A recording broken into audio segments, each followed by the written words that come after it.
What's up, college sports fans? I'm Stucky. I'm Colin Wilson. I'm Mike Calabrese. I'm Maria Marino. I'm Charlie DiSturco, and we're excited that the Big Bets on Campus brand is launching its very own YouTube channel. You'll be able to find every episode of the BBOC podcast, live shows, and other college sports content on this new channel. Not only will the channel be dedicated to betting on college sports, but you'll also be able to find exclusive interviews with former college athletes, college football power rankings, and updates on other topics like the brand new College Football 25 video game series and the ins and outs of the recruiting trail all the way down to the transfer portal. Whether you're into college football, college basketball, college baseball, or any of the college sports, we are the home for college sports, and BBOC is the channel for you. Make sure you subscribe so you don't miss any of the action. I'll see you there. Welcome into Payoff Pitch. We are Action Network's Major League Baseball betting podcast. Brendan Glasheen joined by BJ Cunningham, a two-man booth tonight to dive into Tuesday's slate in Major League Baseball. We're looking at September 3rd. We record to you on Labor Day evening, 13-game slate in baseball on Tuesday. We'll rifle through a best bet from BJ, an underdog, a compelling this or that underdog from BJ in terms of like evaluating your life choices in terms of a game tomorrow or a future. More on that. I just think it's fun for discussion. And then one final look from BJ on the card, and then we'll get out of here and make our way. So, BJ, what do we got for a best bet Tuesday? Well, I like our Boston Red Sox taking on the Mets over 8 runs at -110. Cutter Crawford has completely fallen off. Second half of the season, xFIP over 5. Last 6 starts, xFIP has been over 5.5 individually in every single start. The problem is home runs. Over a 3 home run per 9 rate in the second half of the season. And what has caused that is, he's somebody who throws his fastball and his cutter up in the zone at a pretty high percentage. And if you split his fly ball rate from the first half of the season to the second half of the season, his fly ball rate's actually up about 10%, which is a good thing. But the home run to fly ball rate has also gone up 10%. So it's not really a good change of getting that fly ball rate up as you're elevating your fastball and your cutter more often. Against elevated fastballs and cutters, the Mets have the 4th best expected weighted on base average. And they obviously crush right-handed pitching. They've obviously been hitting the ball really well. So I don't think it's a great matchup here for Crawford. The Red Sox. And the flip side of it is, though, David Peterson is a massive negative regression candidate. Currently 2.83 ERA, 5.15 xFIP. The Red Sox, overall for the season, they've been good against left-handed pitching. They've kind of started to fall off a little bit here. But really what it comes down to is the bullpens. The Red Sox bullpen has obviously been terrible over the second half of the season. Last 30 days, we got an ERA of 6. That's not good. No. The Mets bullpen, though, is really starting to regress, and it actually really isn't that good. Now they have an xFIP over 4 when, over the first half of the season, they were probably a top 5 or 6 bullpen. And then you look at some of the pitch modeling metrics, the stuff plus, location plus, and pitching plus is now all below 100 as a bullpen. So I think 8 is short here for these two starting pitchers who, Peterson, somebody who has an over a 5 expected ERA, Crawford, who has over a 5 xFIP in the second half of the season against 2 good offenses and 2 bullpens that are really regressing here. So projected 8.6 runs. So I like over 8 at -110. These two teams are very similarly aligned, both on the doorstep of making the wild card. Boston 4 out in the American League wild card, and the Mets are just a game behind the Braves. The Sox done? It's a yes or no? Yeah. Question. Okay. Probably. Yeah. All right. I don't really see.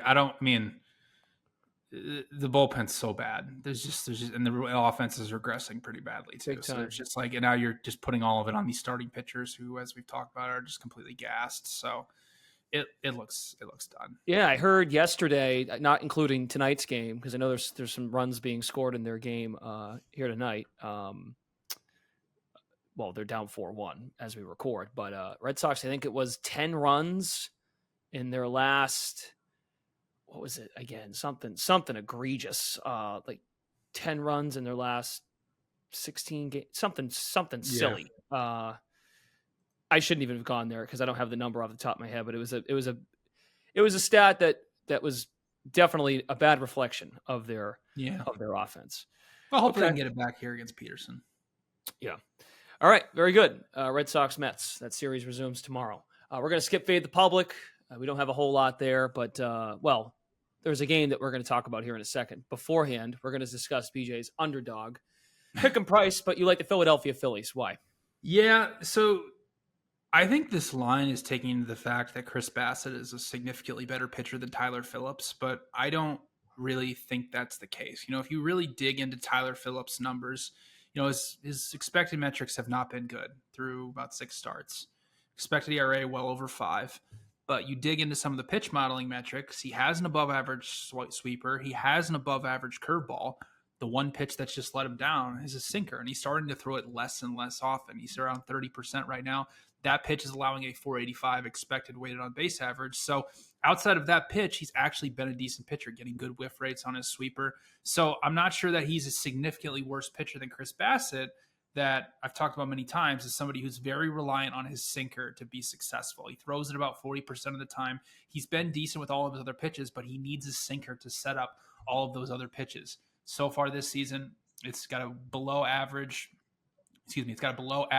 stuff plus number. It's allowing around well over 350 expected weighted on base average. And the Phillies have a 381 expected weighted on base average against right-handed sinkers, which is the second best mark in baseball behind only the Yankees. So I think it's a pretty decent matchup for the Phillies offense. The Blue Jays have been hitting the ball better lately, but the Phillies have a massive bullpen advantage here. I mean, Toronto, for the most of the season, has been near the bottom. I know they've gotten a little bit better as of late, but they obviously traded away some of their key pieces at the deadline. And Phillies bullpen has only gotten better since the deadline. So the Phillies have a pretty massive bullpen advantage here. So I think that really outweighs what is viewed to be an even hitting matchup, but an advantage starting pitching matchup for the Blue Jays.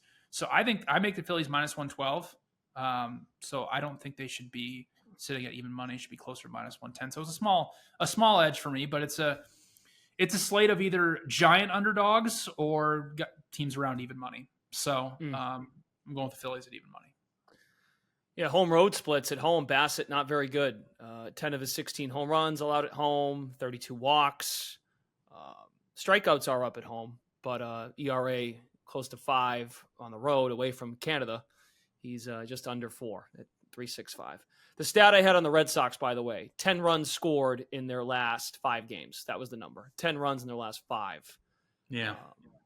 Or 10 runs in their in losses. So they only scored 2 in the Tigers series. In the last 2 losses, they got blanked by the Blue Jays in 1. So that might not be right either. But anyway, the offense is down. I just wanted to wrap up that point. Okay, I want you to tell the audience exactly. I think this is good. So you mentioned it, like try to find an edge. The having a plus 300 underdog on a baseball slate is hard to come by. But it's a weird time of year. We're into September, especially for bad teams trying to see what you got, roster expansion, and especially for playoff teams trying to manage arms, and you're navigating seeding and clinching divisions and wild card spots. But the Colorado Rockies are plus 300 at Chris Sale, the Cy Young favorite by a landslide. They're in Atlanta tomorrow. So present the 2 options if people had to choose. Well, I sometimes I like to think about this, and there's really no like right or wrong answer to the question. So if you're like thinking about this at home, don't think there's like some hidden message in this or whatever. But sometimes I like to think about, would you rather have the Rockies at plus 300 for 1 9-inning game of baseball where there's some variance and things can happen, or would you rather take the Dodgers to win the World Series? I think that's an interesting debate. It's basically like, do I want to just, have that plus 300 for tonight, or do I want to have some hope throughout all of October? And for the record, the Dodgers are plus 300, plus 310. Exactly. Same exact price. Yep, same exact price. So sometimes I just think about that, and, usually my answer to the question is I'd rather take a team for 1 9-inning game of baseball. But I don't know. It's just an interesting thing that I like to think about sometimes. As far as this game is concerned, I will not be betting the Rockies. I actually like the Braves team total over 4.5 at -137. I want no piece of fading Chris Sale here. The Rockies have been near the bottom against left-handed pitching. Their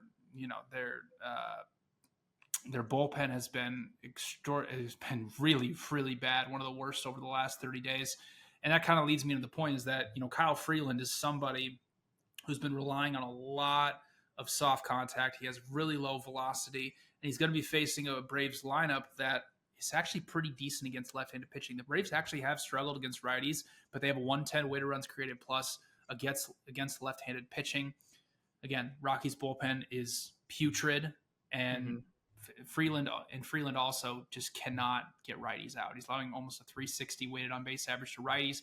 Braves have 7 righties in their lineup, so it's a great matchup here for the Braves. Was potentially looking to play over 7.5 because I think that's kind of short, but I'd rather just target the Braves here and just take their team total over 4.5 and just not ask the Rockies, to score even 2 or 3 runs. Okay, very good.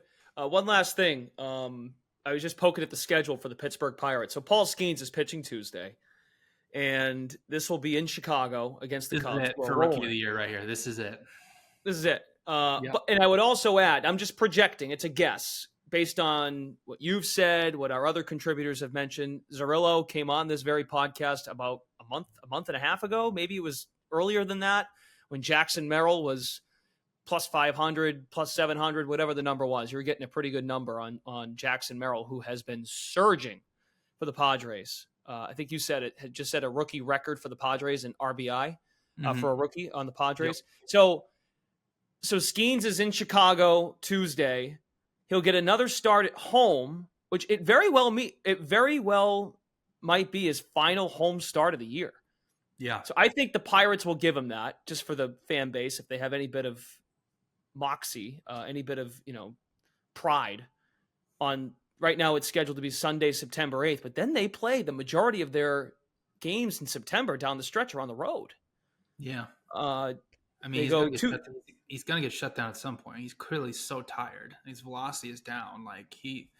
Even if he decides to pitch the rest of the season, he would have to pull something out just crazy. I'm talking multiple complete game shutouts, no hitters into the 8th and something like that to overtake Merrill right now. Because Merrill, like you said before we got on the podcast, he's minus 1,100 to win Rookie of the Year right now. So Merrill's going to have to go on an extreme cold streak here, and then Skenes has just got to pull something out, which I don't think he has, given what we've seen so far.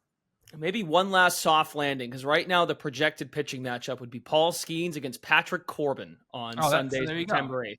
Yeah, not complete game. Well, here's the thing: are they going to leave him in for all 9 innings of a no hitter because they've taken him out once already this year? But you also have to ask, what's the point of extending Skenes right now? Pirates aren't exactly right. What's the point? They go to St. Louis, to Cincinnati, a quick 3-game series with Milwaukee, and then they go at the Yankees too. Yeah, that'd be kind of fun. So that Merrill, I'm not going to call that Merrill bet, but unless Skenes is basically going to have to go complete game shutout here against the Cubs to move those odds even into a range where he can overtake Merrill. But it looks pretty much done right now.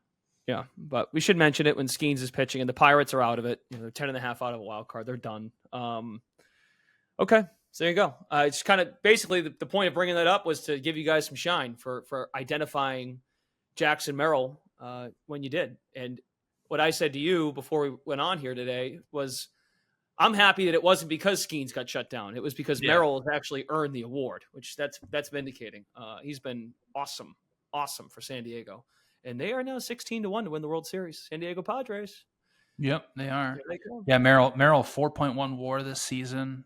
Just putting 370 expected weighted on base average. Just actually putting up really, really good numbers.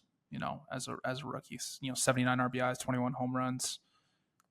Outstanding player. Mm-hmm. And I think Tatis is back now, right? Is that right? I am not sure about that. Tatis returns to Padres. Yeah, he came back today. Okay. Came back today. Okay. So yeah, they're gearing up for. Yep, the playoffs are less than a month away here. So. Yep. Okay. Very good. And the point being is they've needed the bat. They've needed Merrill's bat with Tatis out. But yeah, he's in the lineup tonight for the Padres against the Tigers, hitting second. 0 for 3 with a strikeout. But okay, very good. There you go. Red Sox Mets over 8. Phillies, basically the money line price at even money, just a bit. It might have to lay a little bit of juice, but they're at Toronto, and then the Braves team total against the Rockies. Braves are home. This game is not at Coors Field. Over 4.5 runs. All right, BJ, thank you. Very good. For BJ Cunningham, Brendan Glasheen, do not forget to download the free award-winning Action Network app. Leave your 5-star ratings and reviews wherever you listen to Payoff Pitch. Check out the Action Discord. Football season, going to be busy in there.